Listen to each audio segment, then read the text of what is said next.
जो पिछले पढ़ रहे हैं कि डॉक्टर गुरमीत सिद्धू ਨੂੰ याद करते हैं तो मैं लगता है कि याद साड़ी हमेशा उन्होंने नाल साझी रही है। अज भी यह महसूस हो रहा है कि डॉक्टर साहब कितना कितने बैठे ने तो वो सानू सुन भी रहे हैं और झिड़क भी रहे हैं किसी न किसी गल के ऊपर, क्योंकि उन्होंने झिड़क भी प्यार वर्गियां सी, फुल्लां वर्गियां सी। क्योंकि मेरी उन्होंने मुलाकात 20 साल पहला हुई सी, जो पहली बार मैं इतने फैसलों आया सी तो उन्होंने पहले 2-3 दिन लगातार असीं इकट्ठे रहे तो फिर उन्होंने एक किताब मैंने दी पब्लिश करने वास्ते,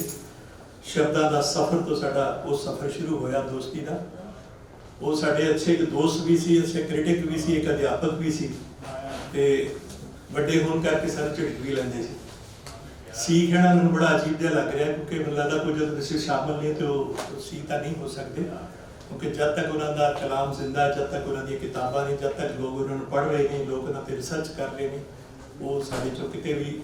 बाहर नहीं जा सकते। इस तरह सुगंधियां किताब उन्होंने पब्लिश की जो बहुत जगह टैक्स भी लगी रहे 2-3 साल उत्थे गुरु नानक देव यूनीवर्सिटी के एक आदि ग्रंथ तो धर्म ग्रंथ उन्होंने किताब उत्थे पब्लिश की और उस पर भी बहुत क्रिटिसाइज भी होंदियां रही कई गल्लां, क्योंकि एक रिलीजन बेस्ड किताब सी, कईयां नूं पसंद है ना पसंद आ, एक वखरा विशा भी है, उस पर गल कर सकते हैं। गदर लहर का दूजा पक्ष जिहड़ा उन्होंने असीं पहलां बहुत पब्लिश की, गदर पार्टी का इतिहास डॉक्टर साधू सिंह ने उसका अनुवाद किया,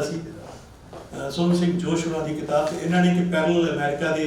गदरियां बारे जिहड़ा काम किया, बहुत इस्लाम योग सी गदर पार्टी का दूजा पक्ष। इस तरह भगवान सिंह की कविता बारे गल की जां उन्होंने किताब एडिट की, जां इन्हां दी किताब अंग्रेजी दे विच सुरजीत कलसी उन्होंने ट्रांसलेट करके पब्लिश की, जिहड़ी असीं उत्थे वैनकूवर भी काफ़ी उत्ते चर्चा होती रही। मैं जब भी फोन पर अक्सर मेरी गल होती सी ते वो कहते सी कदों आना, मैं नहीं आ सकता, हुण तू आ जा, आप मिल के बैठ के आ प्रोजेक्ट करने आ करने हैं। इस तरह दी लंबियां डिटेल गल्लां होंदियां रहियां सी। बहुत जगह पात्र साहब सरदार पंछी ने मैं टूर भी किए बहुत लंबे, LA भी 2-3 बार गए, मुशायरियां च होर भी जो भी इंडिया आउंदे सी ते लगातार साडियां मुलाकातां होंदियां रहियां और वो मुलाकातां दा सिलसिला ही सानू बहुत कुछ जानन दा मौका मिलता सी उन्हां तों, खास करके खुली कविता के मापदंड जो उन्होंने किताब लिखी तो वो अज भी उस चर्चा का विषय, क्योंकि उस तरह दी किताबां की बहुत डिमांड सी, बहुत लोड़ सी, लेकिन उस तरह का लिटरेचर अवेलेबल नहीं सीगा।